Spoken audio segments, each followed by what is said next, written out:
Welcome to another deep dive on G Fun Facts Online. Today, we are stepping into the ocean to understand a masterclass in optics, materials, science, and engineering that nature perfected 500 million years ago, and how human scientists are finally catching up. The octopus does not simply hide, it becomes. In a fraction of a second, a creature resting on a coral reef transforms from a smooth, fleshy red invertebrate into a jagged, mossy, rock-like structure, indistinguishable from the substrate beneath it. This is not magic. It is arguably the most sophisticated display of biological engineering on Earth. For decades, the concept of an invisibility cloak, or a truly adaptive camouflage suit, was the exclusive domain of science fiction, relegated to the worlds of Predator or Harry Potter. But today, in laboratories from Cornell to Seoul, and in military research facilities from DARPA to BAE Systems, the fiction is bleeding into reality. We are witnessing the dawn of cephalopod-inspired smart skins. These are synthetic materials that can sense their environment, process that data, and physically morph by changing color, texture, and thermal signature in real time. This is the story of how biology's ultimate shapeshifters are teaching us to rewrite the rules of visibility, and how this technology is poised to revolutionize soft robotics, military stealth, wearable technology, and human-machine interfaces. To build an artificial octopus, one must first understand the biological one. The octopus, along with its cousins the cuttlefish and the squid, belongs to the class Cephalopoda. These animals have evolved a skin system that functions less like a biological wrapper and more like a high-definition, 3D video display. The cephalopod skin is a multi-layered optical device. It does not just contain pigment, it manipulates light. At the surface layer lie the chromatophores. These are small, elastic sacs filled with pigment granules, usually black, brown, red, orange, or yellow.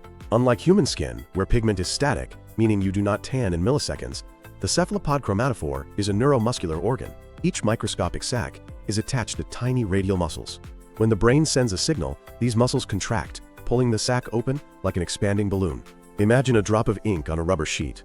If you stretch the sheet, the dot becomes a large pancake of color. If you let it relax, the dot shrinks to invisibility. An octopus has millions of these pixels, and by orchestrating their expansion and contraction, it can generate complex patterns like bands, stripes, and spots in milliseconds. Beneath the pigment layer lies the iridophore layer. These cells do not contain pigment. Instead, they contain stacks of protein plates called reflectins that interfere with light waves. By changing the spacing between these plates, often via chemical shifts driven by the neurotransmitter acetylcholine, the animal can tune which wavelengths of light are reflected and which are absorbed. This is structural color, the same physics that gives a peacock feather its shimmer or a soap bubble its rainbow swirl. Iridophores allow cephalopods to create iridescent blues, greens, and silvers, which are colors that their pigments cannot produce. They act as the animal's internal prism, manipulating the angle of light to match the polarized light of the ocean environment. Deeper still are the leucophores. These cells contain granular vesicles that scatter all incoming light. They act like a white projection screen. If you shine a red light on a leucophore, it reflects red. If you shine blue, it reflects blue. This passive layer provides the high-contrast background brightness that allows the chromatophores above to pop. Perhaps the most mind-bending feature is the ability to change texture. Color matching is useless if you are a smooth blob on a jagged rock. The octopus solves this with papillae, which are complex muscular hydrostats located in the skin. A muscular hydrostat works on the principle that water is incompressible. The human tongue is a muscular hydrostat. It has no bones, yet it can lengthen, shorten, curl, and stiffen. Octopus papillae are tiny concentric networks of muscles that can squeeze sections of skin to make them pop outward, forming spikes, ridges, and bumps. In an instant, the animal goes from 2D smoothness to 3D roughness, breaking up its silhouette to fool the eyes of predators. Replicating this biological symphony requires mastering three distinct fields of physics and engineering: electrochromism for color change, actuation for shape change, and sensing for seeing the background. The first challenge is color. Early attempts at artificial camouflage relied on simple LEDs. While effective for glowing, LEDs are emissive, meaning they generate light. Real camouflage must be reflective or subtractive, manipulating ambient light, just like the octopus does. If you glow in the dark, you are a target, not a ghost. Current research focuses on materials that change optical properties under external stimuli. Thermochromic liquid crystals change color with temperature. By embedding networks of resistive microheaters behind a thermochromic skin, researchers can write colors onto a surface. However, heat is energy-intensive and slow. The cutting edge lies in electrochromism and electrophoresis. In recent years, major breakthroughs were made using electronic ink technologies similar to e-readers, but upgraded for full color spectrums and flexibility. These systems use charged pigment particles suspended in a microfluidic cavity. When a voltage is applied, the particles migrate to the surface, becoming visible. Reverse the voltage, and they dive back down, revealing the layer beneath. The Holy Grail is replicating the iridophore. Scientists at the University of Cambridge and MIT have developed polymer opals, which are synthetic photonic crystals. These are flexible materials embedded with millions of nanospheres. When the material is stretched or compressed, the distance between the spheres changes, shifting the wavelength of light they reflect. Stretch it, and it turns blue. Compress it, and it turns red. This is mechanochromism, or color change driven by movement, mirroring the biological link between the octopus skin tension and its appearance. Color is only half the battle. The defining breakthrough of the 2020s has been in texture morphing. How do you make a robot grow spikes? One of the pioneering technologies in this field was developed by researchers at Cornell University, led by Rob Shepard and James Picoul. They coined the term CCOARSE, which stands for circumferentially constrained and radially stretched elastomer. The concept mimics the octopus papillae. It involves a sheet of silicone, a stretchable rubber, embedded with a non-stretchable fiber mesh. The mesh is laser cut into specific patterns, such as concentric circles, spirals, or grids. When the silicone is inflated with pneumatics, the mesh restricts expansion in certain directions, while allowing it in others. For example, a series of concentric rings in the mesh forces the inflating silicone to bulge upward in the center, creating a perfect conical spike. By patterning the mesh differently, the skin can morph into the shape of river stones, succulent plants, or coral ridges. This allows a soft robot to physically blend into a gravel bed or a rocky outcrop. While CCOARSE relies on air pumps, a newer class of material is stealing the spotlight: liquid crystal elastomers, or LCEs. These are polymers that contain liquid crystal molecules, like those in your LCD screen, chemically bonded into the rubber network. LCEs are programmable matter. When heated, often via embedded silver nanowire heaters, the liquid crystals lose their alignment, causing the material to contract violently along a specific axis. By 3D printing LCEs with the molecular alignment pre-programmed, a technique called 4D printing, researchers can create flat sheets that, upon activation, fold themselves into complex origami cranes, curling grippers, or bumpy textures without any air pumps or motors. Researchers at Penn State and UC San Diego have demonstrated smart hydrogel skins printed with LCEs that could simultaneously change color by altering refractive indices and texture by uneven swelling when triggered by a simple environmental cue, such as a change in humidity or temperature. This brings us closer than ever to a passive, autonomic camouflage system. To act like an octopus, the skin must also feel like one. The cephalopod brain does not micromanage every chromatophore. The skin possesses distributed intelligence. It can sense light and texture locally. The field of e-skin has exploded. The challenge has always been that electronics made of silicon, gold, and copper are brittle, while skin is soft. The solution is liquid metal. Teams at the University of Colorado Boulder and elsewhere have pioneered the use of gallium-indium alloys, metals that are liquid at room temperature. By injecting these liquid metals into microchannels within a rubbery polymer like polyamine, they create circuits that act like liquid wiring. You can stretch them by 60%, twist them, or even slice them in half. Because the polymer is self-healing using dynamic, covalent bonding, the skin can chemically rebond, and the liquid metal reconnects, restoring the circuit instantly. For a smart skin to be effective, it needs eyes. Not giant eyeballs, but an array of thousands of microscopic photodiodes. Recent prototypes embed micro-LEDs to emit light and organic photodiodes to detect light into the same stretchable layer. Imagine a robot crawling through a pipe. Its belly skin detects the color and texture of the pipe surface. This data is processed locally by flexible transistors printed directly on the skin. The skin then triggers the dorsal actuators on its back to match that pattern.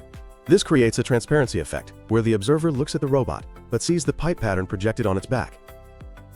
While the visual spectrum is important, modern warfare is fought in the infrared.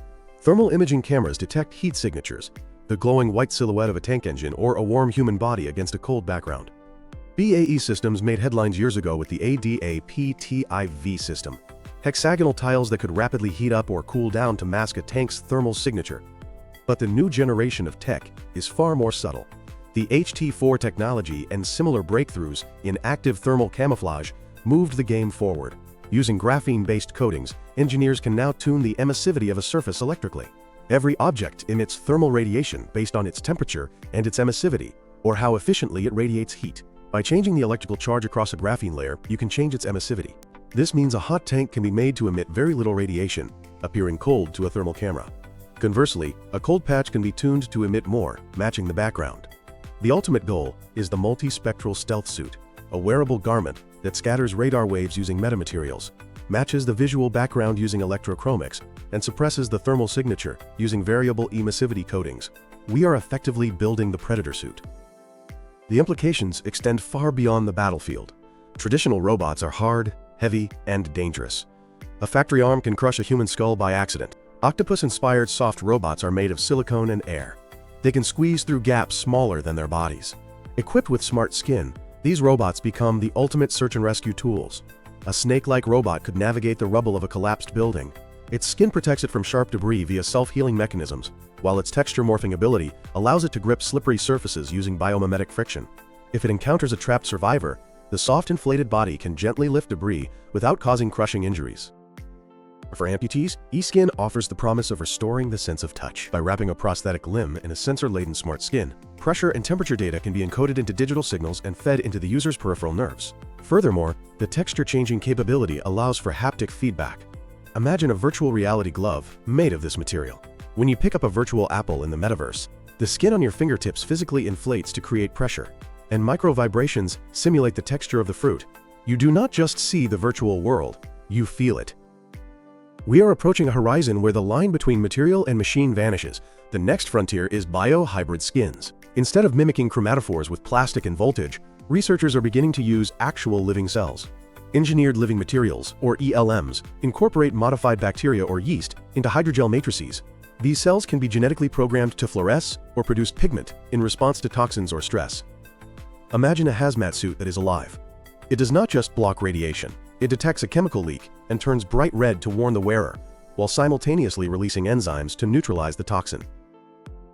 To truly appreciate the scale of this technological leap, we must look closer at the specific engineering hurdles that are being overcome right now. First is the stretchability paradox. Electronics hate stretching. Silicon wafers shatter at 1% strain. Human skin and octopus skin stretches to 150% or more. The solution is geometric engineering. Instead of finding new elements, engineers use serpentine layouts. Gold and silicon traces are laid out in S-shapes or fractal springs. When the skin stretches, the wires uncoil like a telephone cord, rather than breaking. Another breakthrough is nanomesh conductors. Gold nanowires are sprayed onto a surface to form a random mesh. It looks like a pile of microscopic spaghetti. When stretched, the spaghetti strands slide over each other but maintain electrical contact, maintaining conductivity even under extreme deformation. Second is the power problem. An octopus eats crabs to power its skin. A robot needs batteries. Heavy batteries defeat the purpose of soft robotics. The solution is wireless power and energy harvesting. Smart skins are being designed with induction coils to receive power wirelessly via NFC. Even more advanced are triboelectric nanogenerators, or TENGs, built into the skin itself. These harvest energy from static electricity, generated by friction, so the very act of the robot moving creates the power to change its color. Third is computational camouflage. An octopus has a massive optic lobe to process visual data. A smart skin needs to do this without a supercomputer backpack. The solution is artificial neural networks on a chip. We are moving toward edge computing where the AI algorithms for pattern matching are hard-coded into flexible chips on the skin itself. The skin takes a picture of the gravel. The neural network classifies it as gray, rough, and high contrast, and selects the preset camouflage texture, all in microseconds, without sending data to the cloud. Consider the pneumatic pixel developed at the Rogers Research Group at Northwestern University. They developed a skin containing a grid of tiny balloon-like actuators. Each balloon contains a small amount of a distinct chemical dye. In state A, the balloon is deflated, the dye is hidden deep in the pore, and the surface looks white. In state B, a micropump inflates the balloon. It pushes the dye-filled sac to the surface, and the pixel turns red. In state C, the pump overinflates the balloon. It bulges outward, creating a physical bump while also being red. This system effectively combines the chromatophore and the papillae into a single mechanical unit. It is simple, rugged, and requires no complex chemical reactions, just air pressure and colored fluid. This microfluidic camouflage is currently one of the leading candidates for the first generation of deployable active camouflage for vehicles. As with all great leaps, there are shadows. Invisibility is a superpower, and superpowers are dangerous. If a drone can land on your windowsill and look exactly like a patch of brick, privacy becomes obsolete. Deepfakes manipulate video, but smart skins manipulate physical reality. In a future where objects can change their appearance on command, seeing is believing will no longer be a valid proverb. However, the potential for good, for medical devices that heal, for robots that help, and for materials that adapt to our needs, outweighs the fear. The octopus has been the quiet observer of the oceans for eons. Now, by mimicking its silent brilliance, we are stepping into a world where technology is no longer a hard shell that separates us from nature, but a soft, living interface that connects us to it. We have spent the Bronze Age, the Iron Age, and the Silicon Age forcing materials to do our bidding through brute force, primarily smelting, forging, and etching. The era of smart skins represents a shift to adaptive matter. We are no longer building rigid fortresses to withstand the environment. We are building systems that, like the octopus, survive by understanding the environment and becoming one with it. The future is soft. The future is stretchable. The future is changing color. And it is hiding in plain sight. Thanks for listening to G Fun Facts Online.